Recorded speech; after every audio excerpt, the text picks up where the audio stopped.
Hello everyone, আশা করি সবাই ভালো আছেন। আজকের আমি ভিডিওতে দেখাবো আমরা আমাদের লোকাল কম্পিউটারে লোকাল হোস্ট বা সার্ভার ক্রিয়েট করে আমরা ওয়ার্ডপ্রেস ওয়েবসাইট কিভাবে হোস্ট করব, আমরা ওয়ার্ডপ্রেস ওয়েবসাইট কিভাবে ইনস্টল করব সেই বিষয়ে সম্পূর্ণ একটা ধারণা দেব এবং দেখায় দেব কিভাবে আমরা কাজগুলো করতে পারবো। সো সর্বপ্রথম আমাদের যে সফটওয়্যারটা প্রয়োজন সেটা হচ্ছে জ্যাম্প। এই জ্যাম্প আপনারা গুগল থেকে ডাউনলোড দিয়ে নেবেন, আর আমার ইতিমধ্যে ডাউনলোড করা আছে। সো আমি এখন দেখাচ্ছি কিভাবে আমরা আমাদের কম্পিউটারের মাধ্যমে একটা সার্ভার ক্রিয়েট করে সেখানে আমরা ওয়ার্ডপ্রেস ওয়েবসাইটটা হোস্ট করব এবং সেটা আমরা সম্পূর্ণ ফ্রিভাবে করব।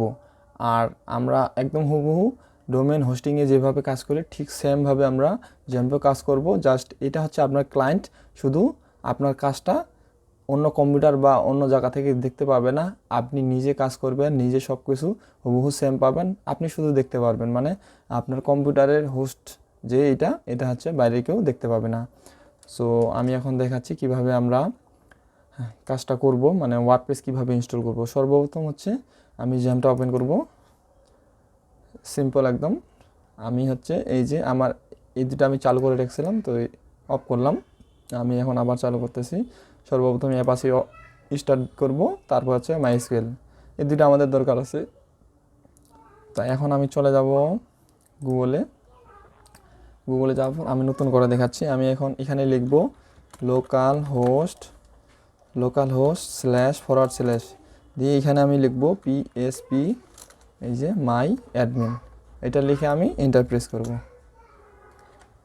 এন্টার প্রেস করার পর এইরকম একটা লেআউট আসবে, ড্যাশবোর্ড। সো এইখান থেকে আমরা এই যে এখানে নিউ, এখানে ক্লিক করব। নিউ ক্লিক করার পর এইখানে দেখেন ক্রিয়েট ডাটাবেস।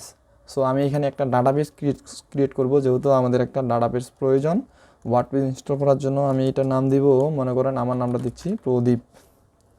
আর এখানে এটা হচ্ছে UTF-8 MB4, এটা দিয়ে রাখবেন, জেনারেল সিআই দিয়ে জাস্ট ক্রিয়েটে ক্লিক করবেন। একদম সিম্পল। আমার হচ্ছে এইখানে দেখেন প্রদীপ নামে একটা ডাটাবেস ক্রিয়েট হয়ে গেছে। সো এর পরবর্তীতে আপনি হচ্ছে আমি দেখাই দিচ্ছি, এইখানে হচ্ছে wordpress.org এই ওয়েবসাইটে গিয়ে আপনি ওয়ার্ডপ্রেস ফাইলটা ডাউনলোড দিবেন। সো আমি হচ্ছে আপনাদের বোঝানোর সুবিধার্থে ডাটাটা মানে ওয়াইফাই এই মতো অফ করে রাখছি। সো এই জন্য আপনারা এই wordpress.org থেকে ওয়ার্ডপ্রেস যে ফাইলটা এটা ডাউনলোড করে রাখবেন। আমি হচ্ছে এটা ডাউনলোড করে রাখছি, আমি দেখাচ্ছি যে কোথায় ডাউনলোড করে রাখছি।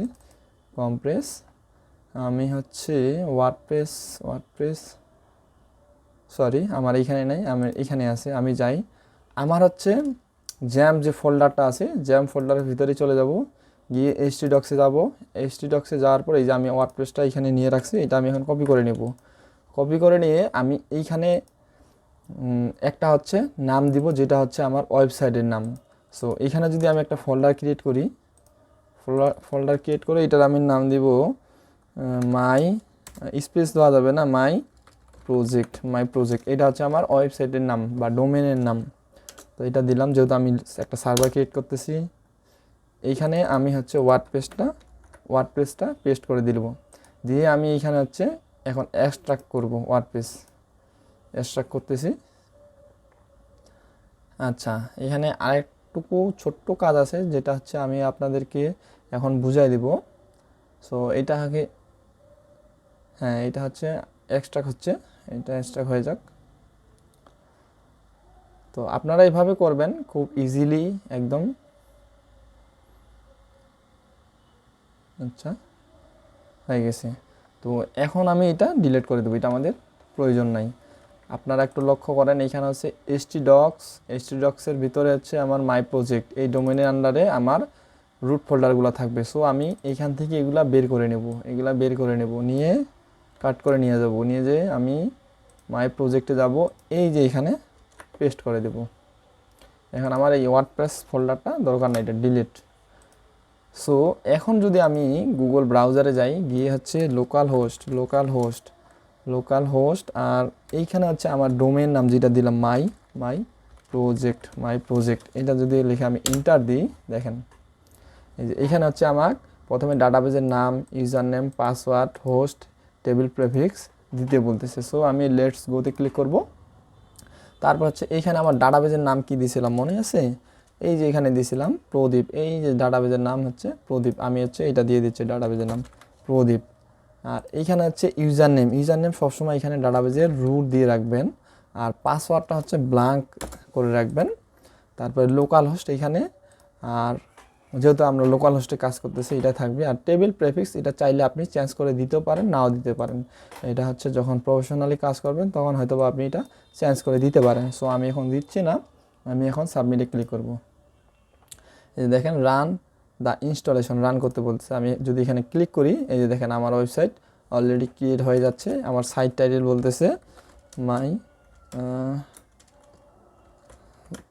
ওয়ার্ডপ্রেস লার্নিং দিলাম। আমি একটা ইউজার নেম দিচ্ছি, মনে করেন আমি অ্যাডমিন দিলাম, পাসওয়ার্ডও অ্যাডমিন দিলাম। এটা কিন্তু এখন আমার বলতেছে যে ভেরি উইক। সো আমি এই যে দেখেন এটা কনফার্ম পাসওয়ার্ড দিলে আমার এইটাই নিয়ে নিবি। এখানে একটা ইমেল দিতে বলতেছে, আমি জাস্ট একটা ইমেল দিলাম। আর সার্চ ইঞ্জিন ভিজিবিলিটি এইটা হচ্ছে আমাদের না দিলেও চলবে, যেহেতু আমাদের লোকাল সার্ভারে কাজ হচ্ছে। সো আমি এখন ক্লিক করতেছি আমার ইউজার নেম, পাসওয়ার্ড, এটা হচ্ছে ওয়ার্ডপ্রেসের। আমি এখন ইনস্টল ওয়ার্ডপ্রেস দিব।